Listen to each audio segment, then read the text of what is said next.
tell you what didn't have the same feel as the original. Ahsoka. Ahsoka is, the Force is female.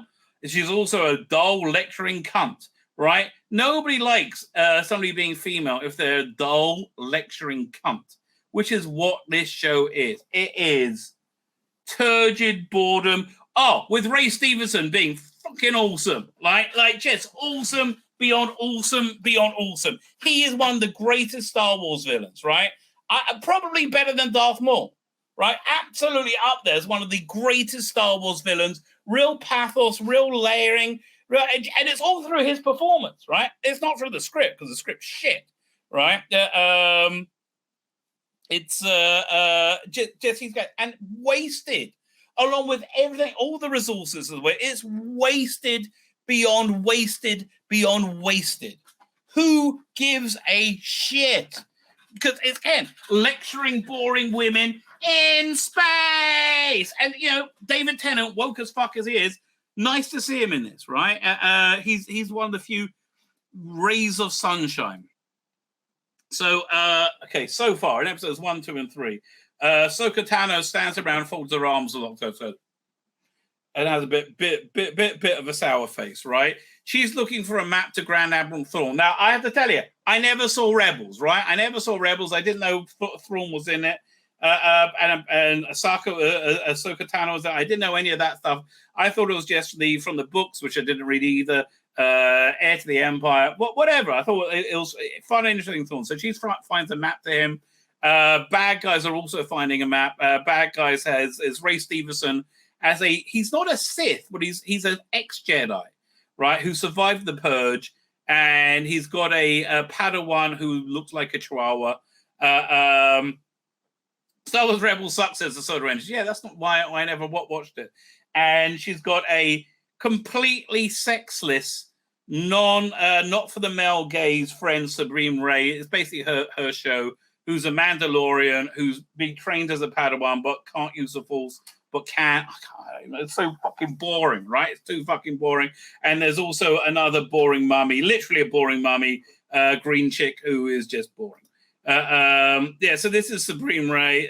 So anyway, they found out that the people in the Corellian shipyards are stealing big engine parts, and they go and find out that they're building a giant engine. Conrad says, "Are there any Jedi that didn't survive?" The 66. Samuel Jackson, I think. So they go and find out where those engine parts are going to, and it's by this planet, which has this direct route to another universe where apparently Grand Admiral Thrawn is, and a character from Rebels. I can't even remember his name.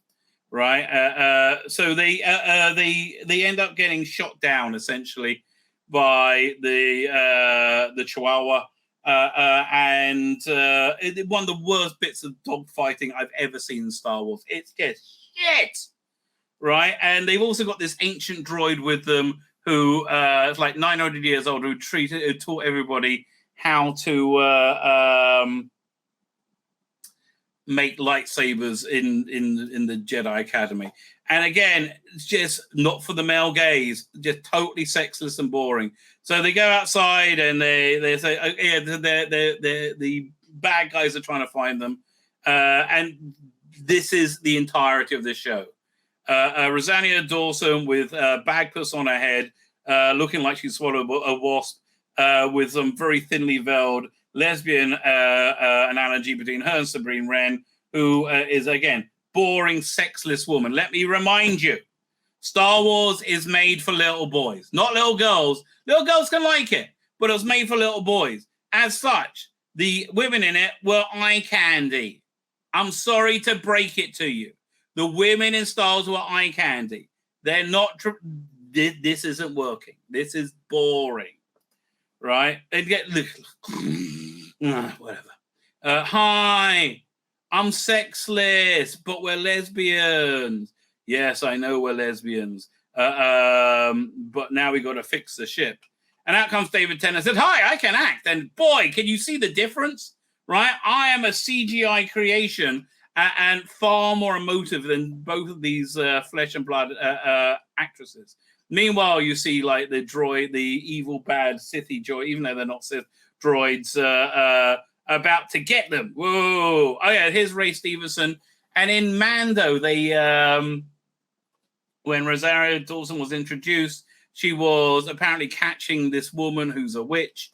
Okay, and they got this whole plan. Yeah, Gary from Nerdrotic calls her a Chihuahua, and she looks like one essentially. And there's also this guy from G.I. Joe in it. We don't know who it is. Bridger, could be Bridger. I don't care. Here's the problem. You've got to make me care about the world to care about your mystery. And I don't care about your world. And I don't care about your mystery whatsoever. I just don't. So they like say, go and find them. And I said, we found them. Said, okay, you have to go kill them. And I do like he had a regret about killing them. Says, oh, there's so few Jedi left, right? Ahsoka, who gives a shit? The fallen Jedi. So, Supreme is looking for her ammunition, can't find it because she's a chick, essentially. And the stunning and brave Ahsoka finds it. So here's your ammo. It's like, oh, I'm a silly girl, B. I'm a silly girl. But I haven't got any tits. I mean, like, really? Couldn't we at least have some tit armor? I mean, like, Katie Sackhoff looked hot as a Mando.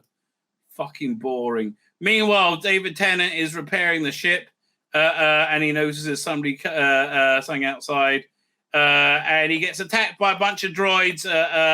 Fight! And to alert them, he deactivates the energy. It's like, oh, what's that? What's that stupid man done now? And they go out and they check, and they fight everybody off. Pew pew pew. And this is the most life and acting I've seen in Ahsoka Tano. She was more realistic as a freaking cartoon, right? And there's like, oh, we got to keep fixing the ship. Meanwhile, at the end of Return of the Jedi, right, when they had the big fleet attack, after they won 5 years later, they never decided to park anywhere. So we're just going to keep going around and around as a fleet. Doesn't care. It doesn't matter how much resources we're burning up. Now, this is the green chick mummy, and she's such a mummy, she's got a little boy with her. She, again, notice, no tits, no figure. The women of Star Wars are supposed to be eye candy, right? Slave Leia, right? This is not it. And he's like, where you go? Where you going? Of course, it has to be a black guy, because the black guys are only ever cupped in the Star Wars universe. See John Boyega, for example, and she says, well, they told us it was Mon Mothra, who hasn't aged since what's that piece of shit boring show? What was the name of the show? It's so boring. I can't remember. Andor, right? Hasn't aged. Well, I guess it's only 10 years later. Right, Andor takes place about 5 years before Yavin, and I guess this is maybe it's 15 years, but she looks exactly the same. And the politics was that they couldn't go and check out what was clearly a imperial remnant plan to do something, and only Ahsoka Tano went. So now she's going and taking a kid and this annoying piece of shit robot with arms. Why does an astro droid have robot arms? I don't know. And off she goes with some X-Wing fighters, including the Arnold from Happy Days. For some reason, he's back again. Let's go check him out. And off they go. I think that's the ship from Rebels. I don't care. Whoosh. And so this is the interplanetary ship. For some reason, to get the mapping coordinates, it needs to go into the atmosphere, right? I don't know why. So this is the MacGuffin ball with the map on it, and now it's going to decode the coordinates to go and find Grand Admiral Thrawn. Meanwhile, the Chihuahua and the G.I. Joe mystery guy shows up, and they're taking on these two boring pieces of tat. And frankly, the Chihuahua should be able to take both of them out without blinking, right? But no, right? So off they go, and we still don't know who this guy is. So, like, phew. But again, it's not very good because we don't care about the characters, right? We do not care about the characters. They use a bit of force to knock Supreme out. And again, how this Jedi isn't be able to chop up this useless piece of shit, Supreme Ray, is beyond me, right? I'm actoring, right? And she managed to slice him in his armor, I think, while they're getting the, you got, see, we get a countdown clock, how they got to fill up all these things with yellow to get the coordinates, right? They fight, and she manages to take him out.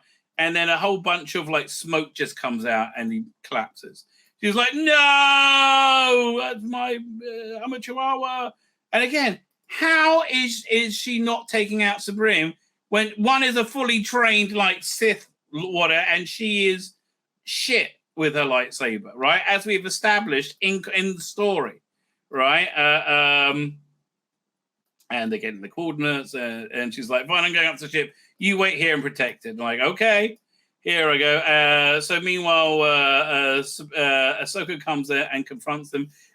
Again, he is freaking brilliant in every scene he's in. He just fills the screen with presence. He's wonderful.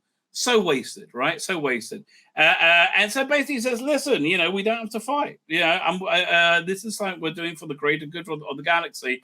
Your Anakin Skywalker lied to you all the time. I won't. I'll tell you the truth. And again, she's no, I'm stunning the brave. I have to stop you. Again, he speaks very reasonably. And she's like, fuck that. Let's fight. Okay. And then here's another reason Ray Stevenson's great. His ability to do lightsaber fights, like he moves. It's a good amalgam of the original trilogy and the prequel trilogy lightsaber styles. Like he moves with genuine power, right, and grace, which Rosanna Dawson doesn't, right? I really buy him, as a villain, right? And it's a good fight because of him, not because of her.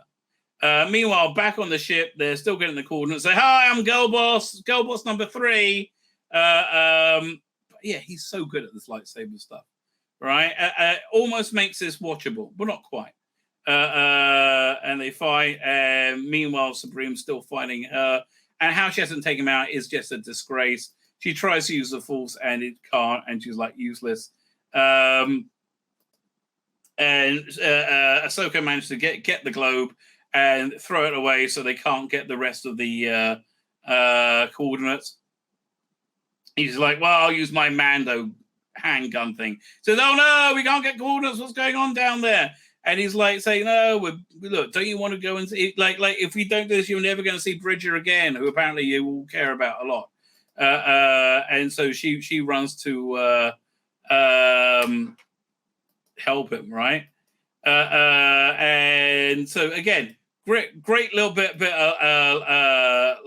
lightsabery, and essentially pushes her off this cliff, which I think is how Darth Vader was supposed to be pushed into a volcano. This is how I always imagined Darth Vader being pushed into a volcano. And she turns up, and then Ahsoka Tano goes out. No, really? What? It's like Star Wars karaoke, right? With boring people, boring, bland, inconsequential characters I don't care about. And so he gets it, and so she has a globe now. And he says, listen, you want to get Bridger, right? Well, we can come together. I will never lie to you, right? Again, and Saka always lied to you.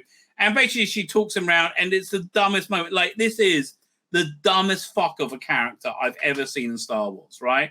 There's some serious dumb fuckery going on with her. I mean, just beyond dumb fuckery. So the Troll wants to kill her, and he says, no, I promised her that she can come with, right? And so they resume the coordinates, says, yes, we're going to win. Meanwhile, David Tennant, droid, has fixed the ship, and Mummy turns up, and she's just shit.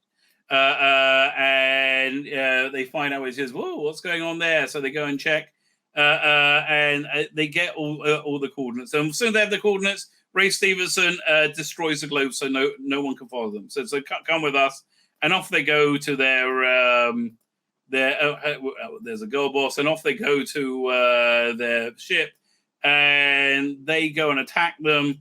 And it said, no problem. We're just going to go, and they activate their hyperdrive, and oh no, we're going to fuck up.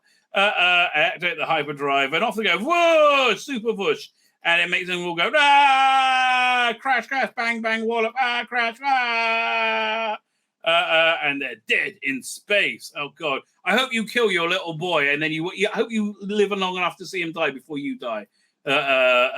Idiot mummy. Idiot green mummy.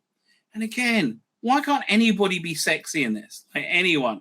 David Tennant calls out to them. Nobody's here. He doesn't know what to do. And you see this temple and the sea, and we float off, and suddenly we're in space, right? So I think Ahsoka's dead, and she's between lives or something like that now. And she wakes up on this bridge, which is probably the bridge to the other universe. And she's looking around and said, well, this is weird, right? And then she hears Anakin Skywalker said, hey, Snips. And so much better than when he appeared in the Obi-Wan Kenobi show, right? It was very, very, very convincing. But I don't care. I do not care, right? I don't care about, I like Ahsoka Tano, right, in Star Wars. I do not care about her here, right? Do not care about her in any way, shape, or form. And that's just what this piece of shit Star Wars is. Right? It is just piece of shit. Okay, by the looks of things, they're just ripping off Star Wars Knights of the Old Republic, which I take great offense to. It was probably one of my favorite things in Star Wars. They rip off everything.